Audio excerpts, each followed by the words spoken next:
Singhania Buildcon group presents Jana Gana मन property fest bumper lucky draw के साथ 20 जनवरी से 30 जनवरी तक। हम हैं सिंघानिया बिल्डकॉन।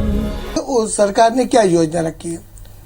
तो जो बजट है ये सरकार ने बिल्कुल मैंने पॉपुलर बजट की तो बात हम मान ही नहीं रहे कि ये पॉपुलर बजट है। सरकार ने बहुत ही इसे अंग्रेजी बजट कहना चाहिए इसे कि सरकार ने इसको ग्रोथ सेक्टर के लिए इसको जोड़ा है, लेकिन आम आदमी के राहत के लिए इसमें मुझे अभी कुछ भी नहीं दिखा। सरकार को इस पर पुनः विचार करना चाहिए, अदरवाइज आम आदमी का जो क्रोध है, जो किसे कहना चाहिए, वो असंतुष्ट रहेगा, तो वो सरकार के लिए आने वाले समय में अच्छा नहीं रहेगा। चलिए थोड़ा सा और हाइलाइट्स को हम दर्शकों तक पहुंचा दें। इसके बाद डीमेरिट की बात कर रहे थे। जी, आप डीमेरिट की बात कर रहे थे, कुछ डीमेरिट है जी। मैं डीमेरिट्स के ऊपर भी आता हूं आदित्य साहब। इस वक्त बजट की जो कुछ हाइलाइट्स हैं दर्शकों तक एक बार फिर पहुंचाते हैं, फिर अपनी चर्चा को आगे बढ़ाते हैं। बजट में 4 प्राथमिकताएं: आईटी, प्राइवेट सेक्टर को बढ़ावा देना, मध्यम वर्ग की बेहतरी यानी एमएसएमई के ऊपर और मध्यम वर्ग की आय पर काम करना और रोजगार। इन 4 चीजों के ऊपर बड़ा फोकस सरकार ने अपने बजट में दर्शाया है, बताया है। इनकम टैक्स के स्लैब में जो सबसे ज्यादा उम्मीदें लगाकर बैठे थे, कोई बदलाव नहीं है।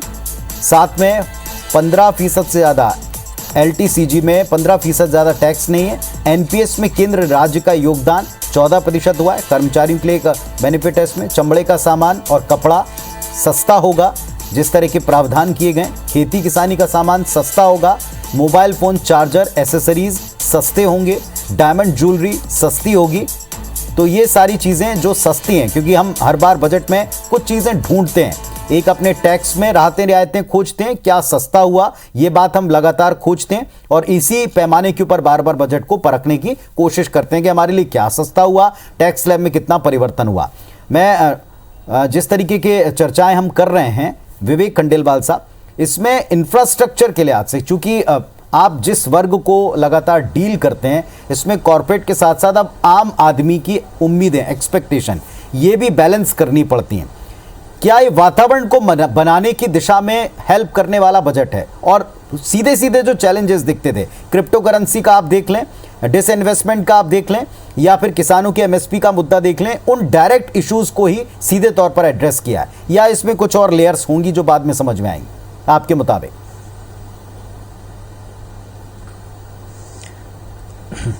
नहीं, देखिए, जैसा कि अभी इन्होंने वित्त मंत्री जी ने यह आश्वासन दिया कि 60 लाख लोगों का इसमें नए रोजगार का मेक इन इंडिया के तहत एम्प्लॉयमेंट मिलेगा, तो डायरेक्ट मिलता है। जनसब को पूरा एक इम्प्रूवमेंट दिखता है कि इतना एम्प्लॉयमेंट जनरेशन दिखता है।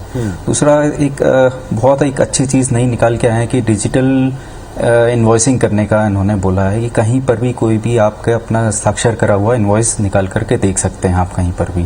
तो एक नई चीज़ है कि बहुत ज़्यादा इश्यूज होते थे डिपार्टमेंट के साथ में कि जीएसटी वाले कहीं भी खड़े होकर के कि आपकी इन्वॉइस फेक है या आप ये गलत है।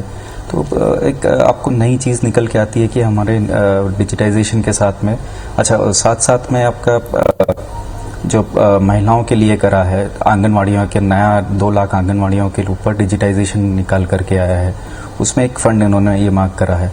तो एक काफ़ी direct to down the line rural area के अंदर इन्होंने काफ़ी अच्छा ये मार्क करा है।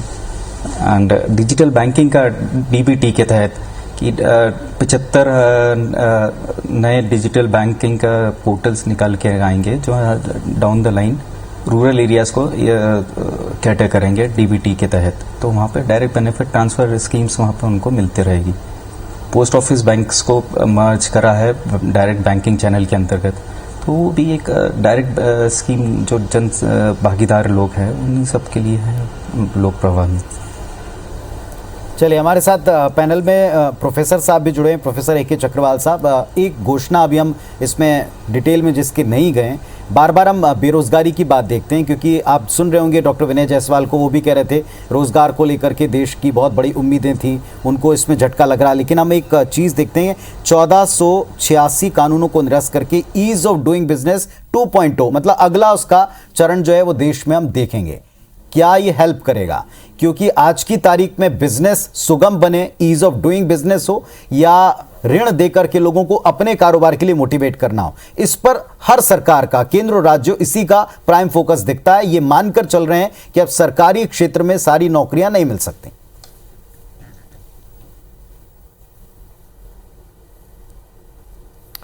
Puneet ji, actually ease of doing business में भारत का जो रैंकिंग है, आप देखेंगे लगातार विगत वर्षों में इंप्रूव होता चला जा रहा है। और विदेशी कंपनियां यहां तभी आएंगी जब आपको काम करने का एनवायरनमेंट रहेगा। जैसा कि खंडेलवाल जी ने कहा कि 60 लाख नौकरियां का लक्ष्य है। लक्ष्य अलग चीज होता है, वास्तविकता ये होगी कि जब विदेशी कंपनियां आएंगी तो उनको काम करने वाले चाहिए, वो फॉरेन से वर्कर्स नहीं लाते हैं। तो वो जब उनका यहाँ पर सेटअप होगा, जब आएंगी अगर देखा जाए, और मैं आपको बताऊं कि लगभग 350 विदेशी कंपनियां हैं जो लाइन में लगी हुई हैं, जो भारतवर्ष में प्रवेश करना चाहती हैं। एक या दूसरे रीजन से अभी उनका एंट्री नहीं हो पाया है। मैंने टेस्ला का नाम लिया, मैंने विंस्ट्रॉन जो कि एप्पल आईफोन बनाती है, इसी तरह सैमसंग की आप कोई भी मोबाइल उठा के देख लीजिए, वो कोरिया में बना नहीं होता है, वो मेक इन इंडिया ही होता है। आप उसमें देखिएगा लिखा होता है पीछे मैन्युफैक्चर्ड इन इंडिया। तो मैन्युफैक्चरिंग इंडिया में जब बढ़ेगा तभी हमारे लोगों को रोजगार मिलेगा। सरकारी क्षेत्र में कुल नौकरियों का मात्र 1% है, तो बाकी 99% नौकरियां कहां पर हैं? वो प्राइवेट सेक्टर में है। अच्छा, centre for monitoring Indian economy का डेटा जो ऑथेंटिकेटेड डेटा है, centre for monitoring economy Indian economy का जो डेटा है, CMI का डेटा है, आप देख लीजिए आज की तारीख में 7.5% से ज्यादा बेरोजगारी नहीं है। अच्छे अच्छे विश्व के जो डेवलप्ड देश हैं उनका भी आप निकाल कर डेटा देख लीजिए, कोई 10% है, कोई 8% है, कोई 6% है, इसी रेंज में चल रहा है। तो इस पैंडेमिक में वातावरण सब जगह यहीं पर हाल है। हमारा ये मानना है, और मैं पुनः फिर से इस बात को कहता हूं, जो आपने कहा था वो नदियों को जोड़ने वाला प्रोजेक्ट, उसके लिए 65,000 करोड़ रुपया लगाया गया है। वो पब्लिक एक्सपेंडिचर है। तो जब पब्लिक एक्सपेंडिचर 65,000 करोड़ रुपया आएगा इकोनॉमी, तो किसके जेब में आएगा? जनता की जेब में आएगा। मनरेगा या नरेगा क्या था कि मिनिमम गारंटी 100 दिन का रोजगार देने की बात थी, वो पब्लिक एक्सपेंडिचर होता था ना। जॉन मेनार्ड कीन्स का एक पुराना जनरल थ्योरी ऑफ एम्प्लॉयमेंट है, वो यही था ना कि आप लोगों को काम दीजिए, चाहे वो रेगुलर एम्प्लॉयमेंट हो या कैजुअल एम्प्लॉयमेंट हो, मगर एम्प्लॉयमेंट मिल रहा है, इकोनॉमी में पैसा एंटर करेगी, लोगों की परचेजिंग पावर बढ़ेगा, लोगों की परचेजिंग पावर बढ़ेगी तो डिमांड बढ़ेगा, डिमांड बढ़ेगा तो इंडस्ट्री का प्रोडक्शन बढ़ेगा। तो इकोनॉमी का जीडीपी बढ़ाने का ये एक चैनल है, ये एक चक्र है, और जिसको हमने यहां पर एक्सपेरिमेंट करते हुए देखा है। और मेरा ये मानना है कि कुल मिला जुला करके सरकार ने एक बहुत ही, देखिए पॉपुलिस्ट बजट बनाना वो एक अलग चीज है, मैं उसमें नहीं पढ़ना चाहता हूं क्या करना है क्या नहीं करना है, मगर एज एन इकोनॉमिस्ट अगर मुझसे पूछा जाए तो ये इन्वेस्टमेंट का बजट है। हाँ, डिसइन्वेस्टमेंट के मामले में कहीं न कहीं से ऐसा लगता है कि सरकार ने थोड़ी सी शीतलता दिखाई है, और वो उनकी अपनी पॉलिसी का हिस्सा हो सकता है कि अभी कुछ पब्लिक सेक्टर को रिटेन करना चाहते हो, और उनका ये मानना हो कि पब्लिक प्राइवेट पार्टनरशिप के तहत उनको रिवाइव किया जाएगा। मगर इन्वेस्टमेंट के एंगल से देखा जाए तो ये बहुत ही अच्छा बजट है। जैसा कि मैंने आपको बताया कि सोलर पावर प्रोजेक्ट में भी 19,500 करोड़ रुपए का ईयरमार्क किया गया। ये सारा पैसा इकोनॉमी में आने वाला है, और फिस्कल डेफिसिट बहुत ज़्यादा घटा नहीं पाए, 5% का इनका टारगेट रहता है, मगर ये 6.8%, नेक्स्ट ईयर के लिए 6.4% का ही लक्ष्य है। तो हर साल धीमे धीमे फिस्कल डेफिसिट घटाने की बात है, वो सारा चल रहा है। तो कुल मिला जुला करके ये बजट अगर देखा जाए तो, और किसानों के लिए जो बात कही जा रही है, डायरेक्ट बेनिफिट ट्रांसफर एक्ट 2013 में बन गया था, लागू उसको बाद में किया गया, इंफ्रास्ट्रक्चर डेवलप किए गए हैं, गरीब लोगों के, किसानों के सबके खाते खोले गए। तो जो किसानों को जो बेनिफिट है आज की तारीख में डायरेक्ट बेनिफिट ट्रांसफर हो रहा है। एमएसपी के थ्रू जो कुछ होने का सरकार की यही तो मंशा रही है ना, कि भाई बीच में जो बिचौलिए लोगों के कारण से किसानों को अपनी उपज का कम पैसा मिलता है उसको हटाया जाए और किसानों को मैक्सिमम सपोर्ट किया जाए। अब सरकार डायरेक्ट 2,70,000 करोड़ रुपया एमएसपी में खर्च करने जा रही है, तो कहीं ना कहीं से किसानों को देख करके बनाया गया बजट है, और मुझे लगता है कि प्राइमरी सेक्टर को ये बूस्टर देने वाला बजट है। और मैं आपको बताऊं, पिछले साल का जो इकोनॉमिक सर्वे कहता है वो 3.8% प्राइमरी सेक्टर की ग्रोथ की बात करता है, वो अपने आप में काफ़ी एनकरेजिंग है।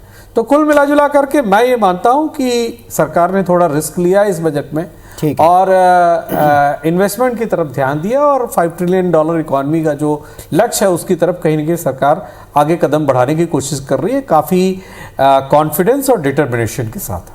चलिए, डॉक्टर विनय जायसवाल हैं, कांग्रेस पार्टी से सीनियर विधायक हैं, जिम्मेदार विधायक महोदय हैं। आप सुन रहे होंगे, अभी आपने प्रतिक्रियाएं भी सुनी, और किसानों को लेकर के सबसे बड़ी जो उनकी दिक्कत रही है वो उनकी आय को लेकर के समस्या रही। प्रोडक्टिविटी पहले के मुकाबले में बढ़ी है, सिंचाई योजना या नदी जोड़कर उसकी प्रोडक्टिविटी और बढ़ाने का प्लान है, लेकिन दूसरी तरफ एमएसपी को लेकर जो सबसे बड़ा कानून बनाने की मांग है, जो आंदोलनकारी किसान हैं, उसमें एमएसपी के तहत किया गया प्रावधान क्या इशारा है कि केंद्र बहुत जल्द इस दिशा में भी आगे बढ़कर उस वर्ग को संतुष्ट करेगी?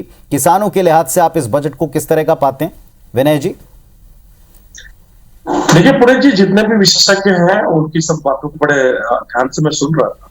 पुनीत जी, पूरा का पूरा जो ये बजट है वो केवल और केवल कारपोरेट को राहत देने वाला बजट है। अभी बहुत सारे विशेषज्ञों ने बात किया पुनीत जी, मैं तो खैर उतना बड़ा शास्त्री नहीं हूँ या फिर बहुत ज्यादा उसका ज्ञान नहीं, लेकिन ये जो बोलते हैं ना कि एक जो बेसिक आम आदमी की अगर आप बात करेंगे पुनीत जी, तो जिस तरह से कारपोरेट सेक्टर को राहत देने का काम किया गया है और जो विनिवेश अभी केंद्र की सरकार का जो मुख्य एजेंडा रहा है, तो उसमें ऐसा कोई जितना राहत इनको कारपोरेट सेक्टर को देने की कोशिश सरकार की है पुनीत जी, इतने ही पैसे में जो पब्लिक सेक्टर को रिवाइव किया जा सकता है और लोगों को एक स्थायी नौकरी दी जा सकती है, इसका कहीं भी कोई प्रावधान नहीं है।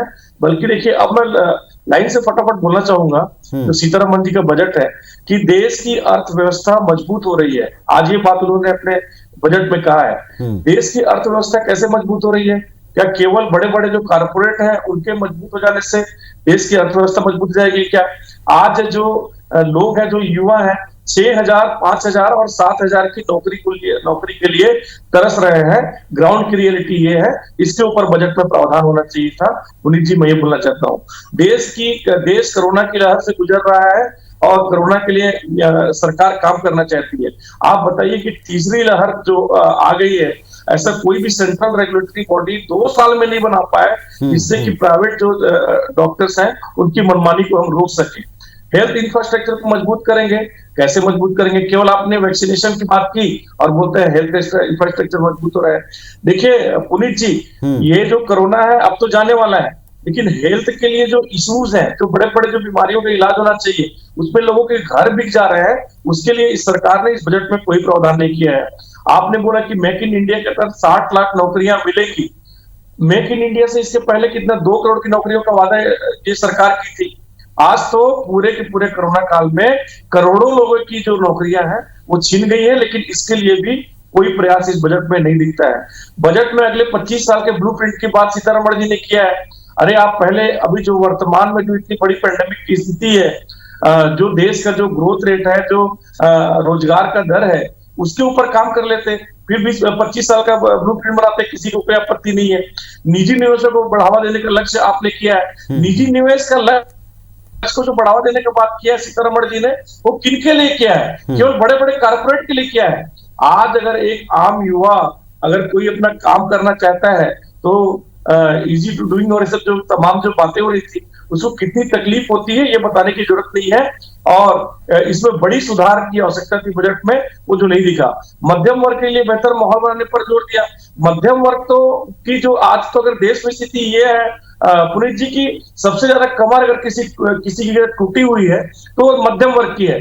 महंगाई को आप देख लीजिए कि किस तरह से जो महंगाई का जो रेट है, आज खाद्य तेल की बात करें, रसोई गैस की बात करें, केरोसिन की बात करें, पेट्रोल डीजल की बात करें, ये सब बताने की जरूरत नहीं है कि इसमें इस बजट में सीतारमण जी ने या केंद्र की सरकार ने कितना राहत दिया है। 100 साल के लिए ढांचागत सुविधाएं बढ़ाएंगे, सीतारमण जी ने कहा। अब आप ये बताइए कि जो प्रधानमंत्री आवास के लिए इन्होंने जो बजट दिया है, बहुत अच्छी बात है, लेकिन आज जो एग्जिस्टिंग जो ईएमआई है वो पटाने की ताकत नहीं है जो आम गरीब आदमी है, वो ईएमआई नहीं पटा सकता है। आप 2 से 2.5 लाख रुपए आपने प्रधानमंत्री आवास के लिए देते हैं, तो 2 से 2.5 लाख में किसी का घर बन जाता है क्या? और उसके इनकम को बढ़ाने के लिए किया ना। अब छत्तीसगढ़ की सरकार को आप देखिए, सीधे जो भूपेश बघेल जी की सरकार है वो आम आदमी के पॉकेट में पैसा डालने का काम किए। 2500 रुपए सीधे सीधे समर्थन मूल्य बढ़ा के, जो उनकी अभिनव जो योजना है छत्तीसगढ़ सरकार की, गोबर खरीदी की योजना हो, 2500 रुपए समर्थन मूल्य करने की बात हो, या अभी जो खेतिहर मजदूर है उनको 6000 रुपए देने की योजना हो, ये सीधे सीधे आम आदमी के पॉकेट में चलिए आपकी बातों पर मैं उत्तर भी लूंगा। आपकी बातों पर हमारे साथ अखिलेश जैन साहब हैं, कोषाध्यक्ष बीजेपी, उनसे मैं उत्तर लूंगा। एक छोटा सा ब्रेक ले लो, ब्रेक के बाद आप जरूर अखिलेश साहब उत्तर दीजिएगा इन सारे एक्सपेक्टेशन को जो खास तौर के ऊपर उन वर्गों के लिए थे जो सीधे तौर के ऊपर राहतें तलाशती हैं बजट में। जैसा मैं हर बार कहता हूं कि कुछ पैमाने बना रखे थे जिन पर हम हमेशा बजट को देखा परखा करते थे, तो उनके उत्तर भी दीजिएगा। और सबसे बड़े जो 2 मिशन थे, एक जो जल जीवन मिशन था और दूसरा पीएम आवास योजना के तहत अगले चरण की तरफ जाना था, 2024 तक के टारगेट फिक्स थे और इसमें इस बार फिर एक नया टारगेट जुड़ा है, इसका एक विस्तार दिखाई पड़ता है। देश के बजट के ऊपर हम रिएक्शंस ले रहे हैं और अखिलेश जैन साहब बहुत जल्दी से संक्षेप में आप उन बातों के जवाब दे सकते हैं जो विनय जायसवाल जी ने कहे हैं। इसके बाद एक शॉर्ट रिएक्शन या जो अंक आप बजट को देना चाहते हैं इस बजट को आप दे सकते हैं। जी अखिलेश साहब। जी साहब, जी सबसे पहले तो मैं विनय जी को बड़े विनम्रता से कहना चाहूंगा कि आप दैनिक भास्कर को पढ़ के और आप पाकिस्तान को आप बारवाही कर रहे हैं।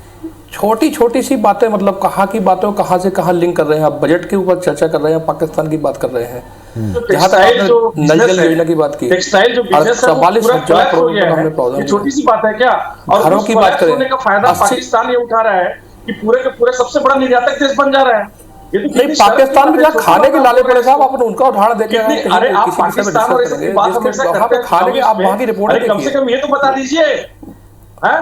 ये छोटी सी वहाँ की आप स्थिति, पाकिस्तान की आप स्थिति देखिए, वहाँ खाने के, वहाँ अनाजों के खाने के कोई लाले पड़े हैं साहब वहाँ पे।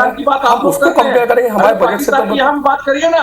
ठीक है, चलिए साहब विनय जी उनको बात रखें, बहुत कम वक्त है। मैं चाहता हूँ, चलिए आप अपने हिसाब से अंक, चलिए विनय जी आप ही से शुरू करता हूँ। 10 में से आप कितने अंक देंगे इस बजट को आपके मुताबिक? आज की स्थिति ये है अखिलेश जी कि 3.03 करोड़ युवा बेरोजगार हैं और लॉकडाउन के दौर से भी ज्यादा बेरोजगारी का मामला है। ये पूरे देश में इससे ज्यादा दयनीय स्थिति। हमने शुरू से कहा कि हम नौकरी देने वाले नहीं बनाएंगे, हम नौकरी देने वाले बनाएंगे, नौकरी करने नौकर नहीं बनाएंगे। इसलिए हमने स्टार्टअप इंडिया शुरू किया, इसलिए हमने ये अपना आत्मनिर्भर भारत का प्रतीक किया। आप इसमें अगर बोले तो मैं एक पूरे आंकड़ों के साथ आपको ठीक है डेटा बताता हूं। बेरोजगार के लिए हम बाद में इसके विस्तार में भी जाएंगे।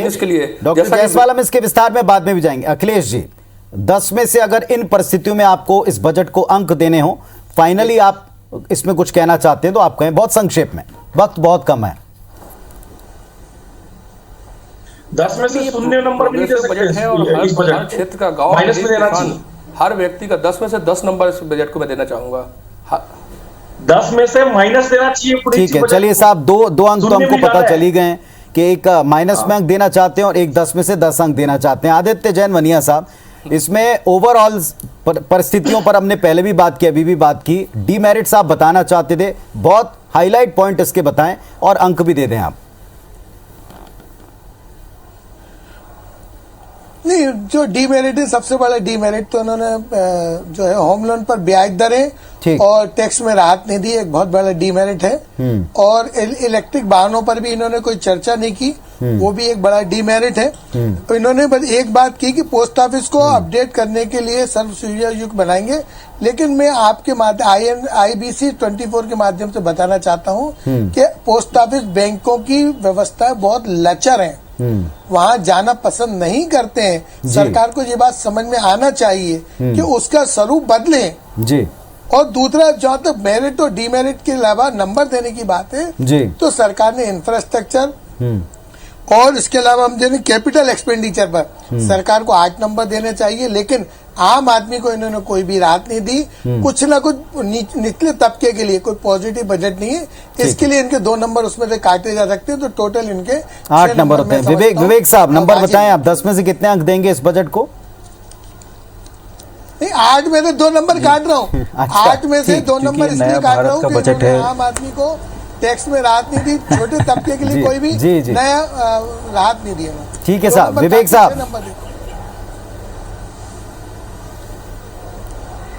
नए भारत का बजट है, 10 में से 8 नंबर देना चाहूंगा। ठीक है साहब। चक्रवाल PPP साहब, मॉडल प्रोफेसर लेकर के साहब, जाना आप चाहते हैं आपके तो मुताबिक काफी कितने अच्छा अंक आप इसे प्रदान बजट। करेंगे, क्योंकि हम सब अपने अपने पैमानों पर इसे कस चुके हैं। देखिए पुनित जी, आपने एक शिक्षक से अंक की बात कही है तो मेरा अंक देना बनता है, पर पहले उसके पहले दो बातें जरूर कहना चाहूंगा। जी, वो समय बात समय है नहीं है सर, थोड़ी कि समय की बजट उपलब्धता कम बनाने है। की प्रक्रिया बड़ी दुरूह होती है। जी हाँ जी, तो बजट बनाने की प्रक्रिया बड़ी दुरूह है, हम लोगों को सब पता नहीं होता है। मैं एज एन इकोनॉमिस्ट और एज ए फाइनेंस मैन, मुझे लगता है कि इस बजट को 10 में से 9 अंक पूरी तरह से दिया जा सकता है, ये मेरा मानना है। ठीक है सर, आप सबका बहुत बहुत धन्यवाद मैं करता हूं। ये दावा किया गया है कि भाई ये बजट विनिवेश और निवेश के लिहाज से, कंस्ट्रक्शन के लिहाज से काफी बेहतर है। प्रतिक्रियाओं का दौर जारी रहेगा। आप सबका बहुत धन्यवाद जुड़ने के लिए, अपनी बात रखने के लिए। नमस्कार।